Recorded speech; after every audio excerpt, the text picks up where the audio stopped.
All of us have our own quirks and idiosyncrasies, and I've been with you now for a full 8 years, starting my 9th year, which I'm so grateful to God for. And every single letter that I've ever sent to you, any bulletin column I've written, any email I've sent to you, any text message, if we text with each other, have all started with one thing.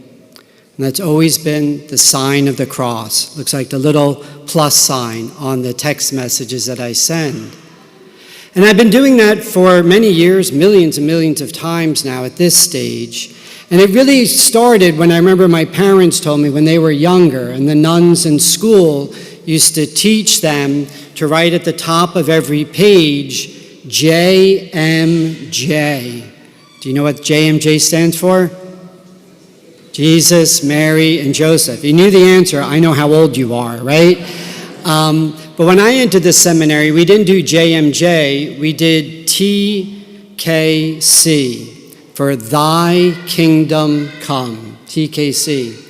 But when I finished the seminary, kind of in the habit of doing that, I decided to kind of abbreviate it and focus on what is the quintessential symbol of Christianity, which is the cross. So I always begin that. Every correspondence always begins with the cross. Just like every liturgical event we have begins with the cross and ends with the sign of the cross. But the first point of my homily, it's rare that we have this feast day on a Sunday, this exaltation of the cross. I think Father Robert told me the last time was 12 or 13 years ago or something. But it's an important feast day that we're celebrating. And the crucifix that we have here in our church is obviously a very beautiful one. Jesus is actually the right size. He's about 5'10". The nails are actually in the correct anatomical position. And it's a beautiful cross, and I imagine all of you have crosses somewhere in your house. And as beautiful as they are, the one thing I always think of is that they're not really realistic of what happened on Good Friday. If you actually want to see a very realistic cross, I encourage you to go to St. Don Bosco Church in Port Chester, New York, and they have a crucifix that is much more realistic. Jesus is really kind of covered with blood. He's contorted.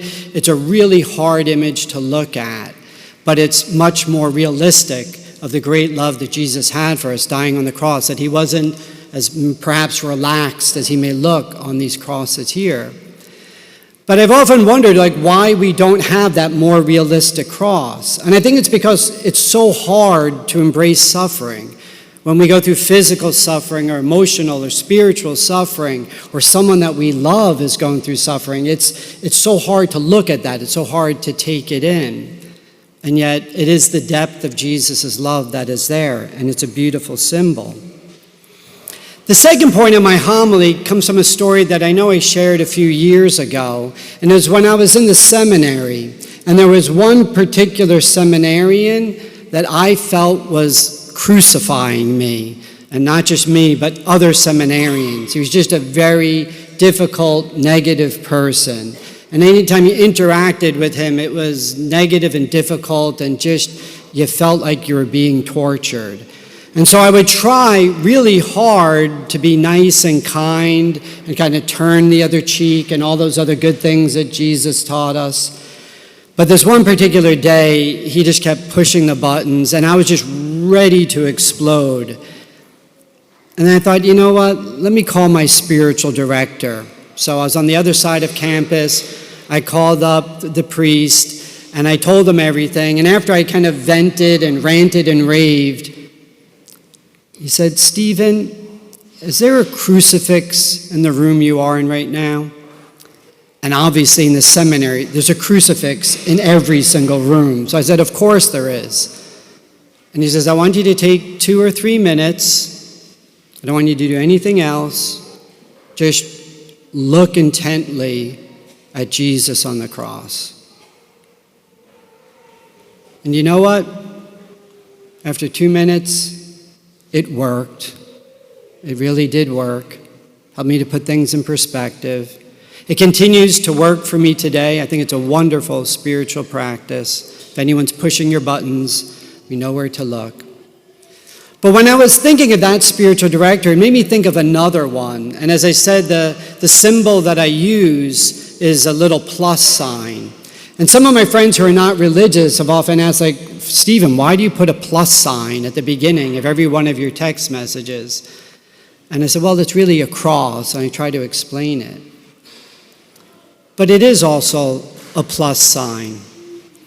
This other spiritual director told me, he said, whatever equation you find yourself in, he said, always put in love. If people are loving and kind and warm to you, he goes, it's easy to put love back into that relationship. But where your real virtue will shine is when someone's being negative or cold or passive, aggressive, or whatever it may be, and you still show love. If someone's giving you negativity, put in the positivity. It's ultimately the message of Jesus on the cross. When he endured that incredible pain, that negation of all the hatred in the world, and he put in love. It's what we're all called to do. So that's my homily. And as I've been doing the last few months, now we're starting the 4th month of my dad living with us on hospice care. I wanted to give you a brief little update. He definitely continues to decline. He's eating less and sleeping more, just like the hospice nurse said would happen.